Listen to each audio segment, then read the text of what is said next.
Buenas tardes a todos. Voy a intentar yo quedarme en los 20 minutos, a ver si lo consigo.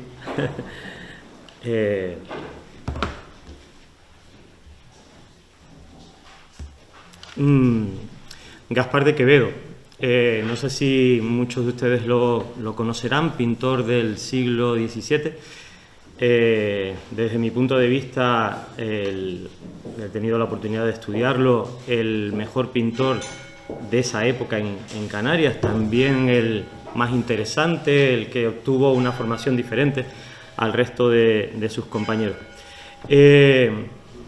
Voy a hacer un poco un recorrido breve sobre algunos aspectos de su vida para un poco situarlo y conocerlo un poco mejor. De la vida de Quevedo conocemos algunos datos que son importantes para entender cuál va a ser su recorrido o su trayectoria artística, ¿no? Él nace en La Orotava en 1616, su familia no procedía de La Orotava, procedía de Santa Úrsula, nace en esa fecha y muere, como ven en la pantalla, vamos a decir que dejamos de saber de él en 1670, luego explicaré por qué digo eso, ¿no? En el año 33, del año 16 al año 33, él vive aquí en Tenerife y con 17 años marcha a Sevilla en el año 1633. El marchar a Sevilla tan joven implicaba que su familia tenía algún tipo de relación o que tenía algún tipo de beneficio económico que lo permitiera, porque no era lo normal, su familia no era una familia noble, no pertenecía a esa clase social. Luego él, digamos, o su familia se pudo permitir que un chico de 17 años, que hoy podemos pensar que era muy joven, viajara a Sevilla. En Sevilla o en Andalucía en general se mantendrá durante aproximadamente esos años que ven ahí, del año 33 al año 50, casi 20 años, y en el año 50 o aproximadamente sobre esas fechas volverá a Canarias, hasta ese año 1670, que es cuando le perdemos la pista. En 1633, como digo, su familia lo manda a Sevilla. Lo manda a Sevilla no con la idea principal de ser pintor, sino con la idea principal de ser sacerdote. Era una forma de mantener, de ganarse la vida, de una cierta estabilidad y que se lo podía permitir la familia. Como digo, marcha a Sevilla en el año 33 con esa intención, pero en ese año entra en el taller de un pintor, que son los cuadros que ven ustedes aquí en la pantalla, que se llama Miguel Güelles. Es decir, que él llegó a Sevilla no solo con la intención de ser sacerdote, sino también con la intención de formarse como pintor. Con 17 años entrar en un taller de un pintor es muy tarde. Piensen ustedes que en esa época los pintores entraban casi niños a los talleres como aprendices. Luego, él tuvo que haber tenido una formación previa en Tenerife que hoy por hoy desconocemos. Sabemos algún dato, pero básicamente lo desconocemos. Con 17 años entra en el taller de Miguel Güelles. Miguel Güelles no era un pintor o no es un pintor excesivamente conocido en el 17 español, sin embargo sí era un personaje muy importante.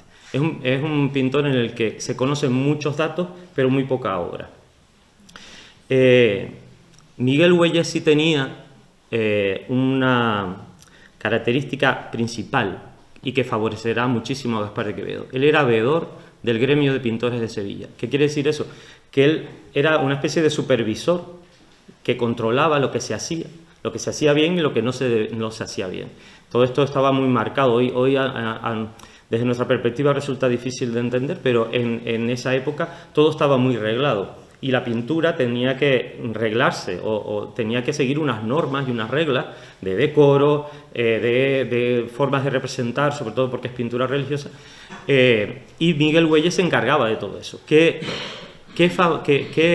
favorecía eso a Quevedo? ¿Desde qué punto de vista? Pues que Miguel Güelles aparece en toda la documentación junto a grandes de los pintores y de los personajes de la Sevilla de esa época.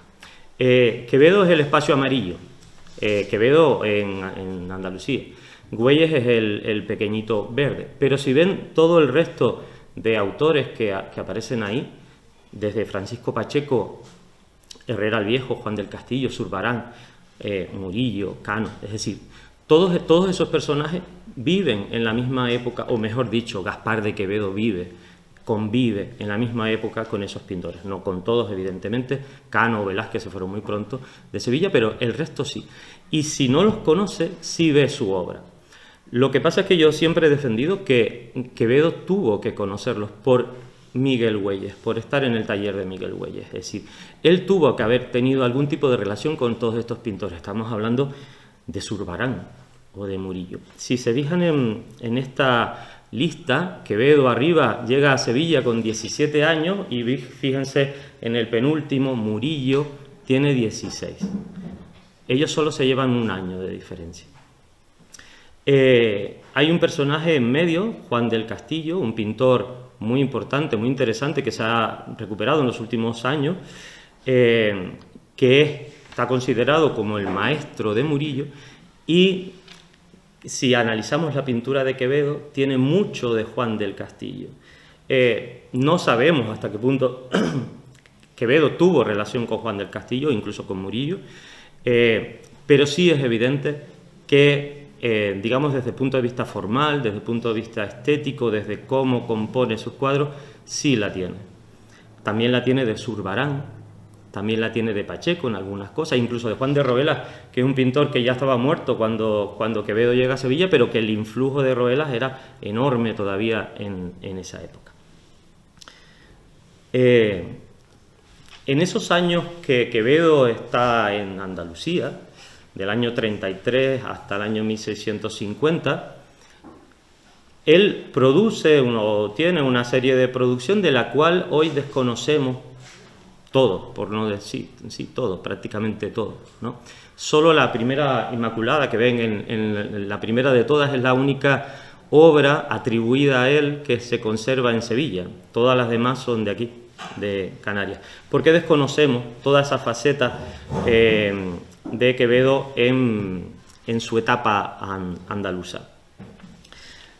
Como decía, él viaja a Sevilla para ser sacerdote, o su familia, sus intenciones son esas, entra en el taller de Miguel Güelles y tan solo 5 años después, en 1638, le cambia la vida, se casa, con lo cual esas intenciones de ser sacerdote pues de repente se desaparecen totalmente. Se casa en 1638 con Isidora de León, con la que se mantendrá casado hasta el año 1649. En ese periodo de tiempo, él desarrolla una actividad artística que debió ser importante, pero que desconocemos. Es un gran hueco de investigación, vamos a decirlo así.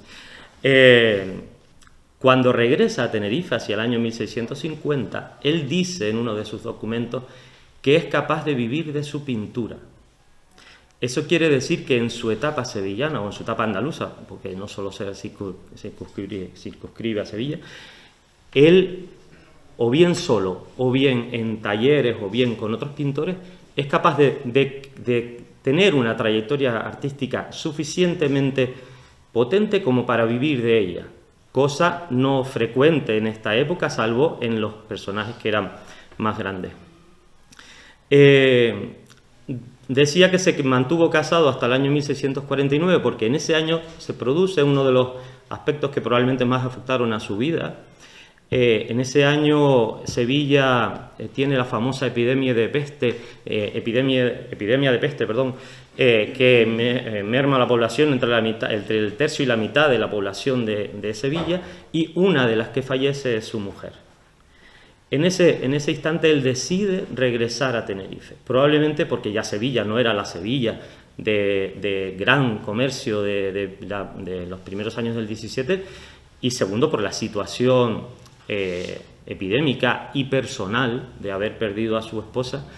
Él decide regresar a Tenerife. Cuando regresa en 1650 hasta el año 1670, esos 20 años, son los años en los que conocemos su trayectoria, en los que conocemos su vida artística. Quitando ese cuadro que ven al principio, el resto son todos de aquí, es decir, a partir de 1650 en adelante. Cualquiera que conozca un poco de la pintura del siglo XVII y vea esas 6 Inmaculadas, pues lógicamente ve el influjo enorme de la pintura del siglo de oro español. Todos esos pintores que decíamos antes pertenecen a lo que llamamos el siglo de oro español. Lo vemos en la forma de componer sus cuadros, en el colorido, en esas atmósferas nebulosas en las que siempre aparecen sus personajes, ¿no? Son propias de esa época. Solo este que ven aquí, la Inmaculada Lercaro Justiniani, es de las 6 la que es con seguridad obra suya, porque está firmada. Solo tiene 2 cuadros firmados, luego diré que creo que hay otro. Solo tiene 2 cuadros firmados, esta Inmaculada Lercaro Justiniani que decía, y la Anunciación que vemos a la izquierda. En esta época tampoco los pintores es muy corriente que firmen porque, digamos, vamos a decirlo así, llanamente no estaba demasiado bien visto. Si tú firmas una obra en esta época es que tu autoconfianza como pintor es suficiente como para decirle al mundo, yo soy pintor y lo que yo hago es esto y es importante. Firma en la Inmaculada Lercaro por la importancia probablemente de la familia, de donde estaba esta Inmaculada, en el oratorio de la casa en La Laguna, donde hoy está el Museo de Historia, pero hoy está en el Museo de Bellas Artes de Santa Cruz. Y firma también esta Anunciación que está aquí, en Tacoronte, en la iglesia de Santa Catalina. Decía que en esos años, hasta el año 1670, conocemos su trayectoria artística y que en esa fecha, en 1670, desaparece Quevedo de rastro.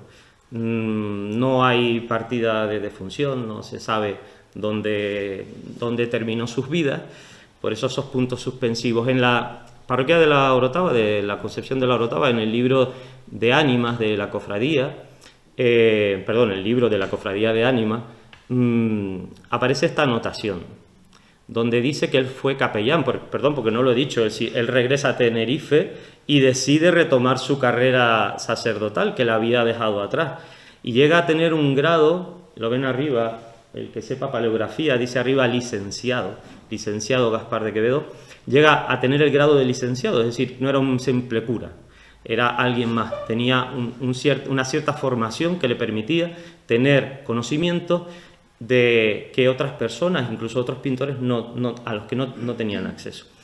Él era capellán de esa cofradía y alguien, después de haber sido capellán en el año 1670, escribió debajo, murió en España. Eso quiere decir que había marchado a la península, había regresado a la península y no se sabía nada de él. Años después alguien tachó ese murió de España y escribió debajo, murió. No sabemos. Esa es la gran incógnita de la vida de Quevedo. Hace unos años, cuando publicamos un estudio sobre él, descubrimos en este libro de la Cofradía de Ánimas que la forma de escribir de la persona que escribió murió correspondía a 10 años después de la que escribió murió en España. Es decir, se escribió en torno a 1680. Ese murió, o tacharon el otro, ¿no? Hoy por hoy no sabemos ni cuándo, ni dónde, ni por qué murió. Se cree, hay algunas hipótesis que decían que marchaba a Gran Canaria y de ahí regresó a la península. En la península tenía un hermano que seguía viviendo allí. Es una posibilidad. Está abierto. Cuando él regresa, como digo, con el estatus de ser pintor, en el año 50, uno de sus primeros encargos probablemente fue para esta iglesia, la conocerán todos, me imagino, ¿no? Santa Catalina, aquí en Tacoronte. En esa iglesia estaba vinculado un personaje, se llama Matías Machado Espínola. En esa época la iglesia que estaba siendo transformada, este personaje, he dicho Matías, Felipe Machado Espínola, este personaje estaba construyendo hacia el año 1660 la capilla de la Inmaculada, o de San Lorenzo, o incluso llamada de los Machados, en esta iglesia. Machado Espínola era sacerdote como Quevedo, había estado en la Orotava, de donde Quevedo era, con lo cual las vinculaciones que tenía eran muy importantes y era lógico hasta cierto punto que Machado Spínola le encargara obras a Quevedo. En esa capilla de la Inmaculada podemos ver hoy este retablo. Es un retablo modificado en el siglo XVIII, pero que digamos que surge en el siglo XVII cuando Felipe Machado manda construir esa capilla. Durante mucho tiempo se pensó que los cuadros que adornan este retablo y otros fueron encargados para este retablo. Hoy por hoy las investigaciones dicen que no fue así. Es decir, Felipe Machado le había encargado a Quevedo previamente los cuadros, antes de hacer la capilla. Cuando se construye el retablo, esos cuadros son reaprovechados y colocados en el retablo. La iglesia de Santa Catalina conserva 6 cuadros de Quevedo. Digo de Quevedo porque, bueno, solo la Anunciación, que la ven aquí arriba, es el cuadro que está filmado, los otros 5 no están filmados, son atribuciones, pero eso es el 99% de la producción de Quevedo, todos son atribuciones. Lógicamente son atribuciones, muchas de ellas fundadas en el estudio, en el estudio iconográfico, en el estudio formal de su pintura, incluso en el estudio técnico a través de algunas de las restauraciones que se han hecho de estos cuadros. Es decir, una forma de trabajar que identifica a Quevedo, ¿no? Yo podría estar hablando de Quevedo 3 horas, así que hay muchos datos que nos dicen cómo trabajaba Quevedo, cómo pintaba, cómo cogía el pincel. Ese tipo de cosas nos ayudan a entender.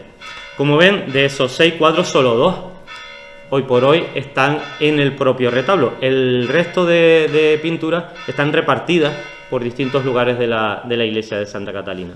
Sabemos que en lo alto debía estar el Cristo yacente, que hoy está en el retablo del Carmen, si no me equivoco, del Carmen, en el ático del Carmen, que en el centro del segundo cuerpo estaba la Inmaculada, de la que hablaremos ahora, que por la disposición de esos 2 cuadros que hoy en día están, la Santa Catalina y el San Agustín, no debieron estar en esa posición, sino probablemente en esta, por la propia forma en la que tienen los personajes, hacia dónde están orientados, y porque sabemos que la Anunciación estaba en el segundo cuerpo.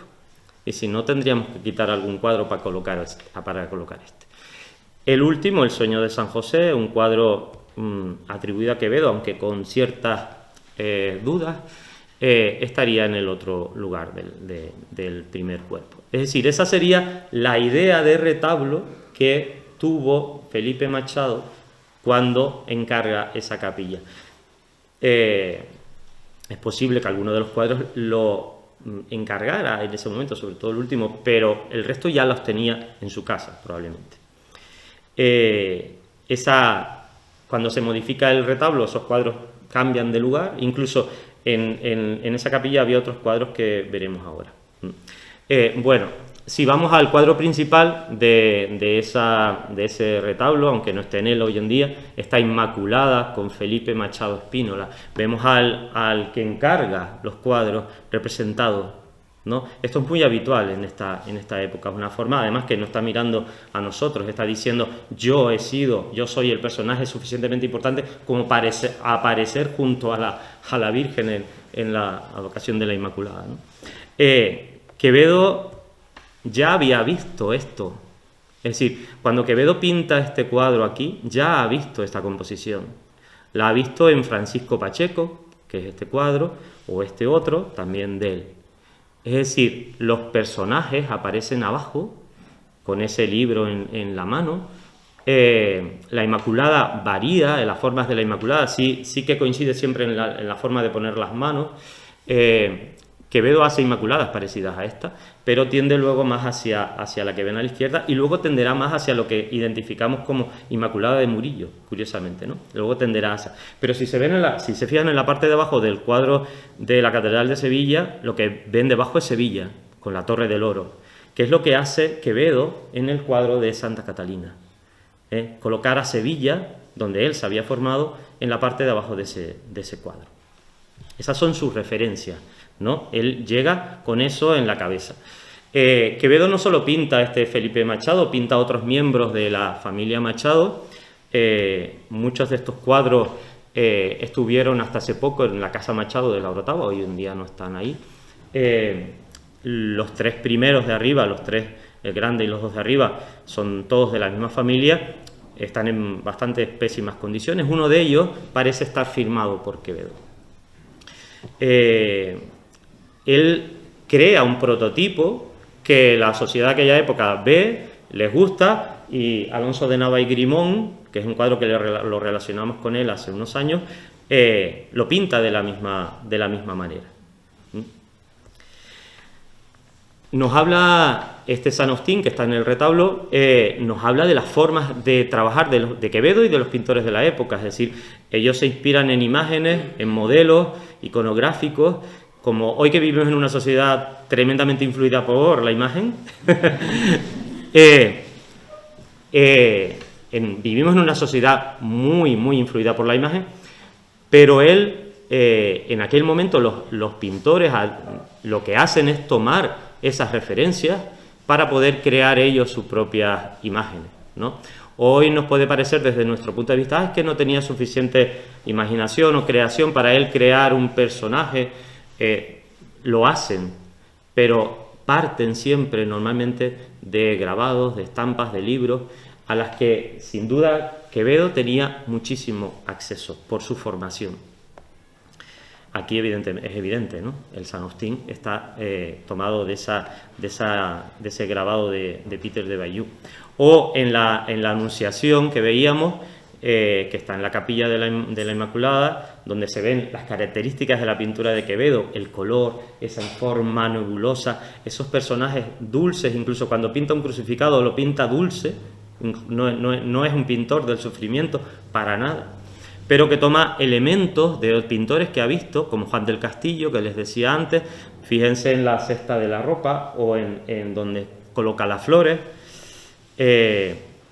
O lo vemos en otros de los cuadros, el que estaría en el ático, este Cristo yacente. Fíjense en esas piernas cruzadas que tiene, y que lo vemos en los cuadros de Antonio del Castillo, en Mateo Cerezo, un pintor burgalés, todos de la misma época, y que se inspiran siempre en imágenes, en grabados que digamos que circulan de unos a otros, de unos pintores a otros. Él, desde el taller de Güelles, sin duda tuvo muchísima, o tuvo acceso muchísimo a esas imágenes, ¿no? Decía antes la doctora Calero Santa Catalina, las referencias de Santa Catalina de Alejandría. En el caso de Quevedo, esta santa que él representa como si fuese una mujer de la alta sociedad de la época, vestida como una mujer de la época, aun siendo santa, enjollada, ¿no?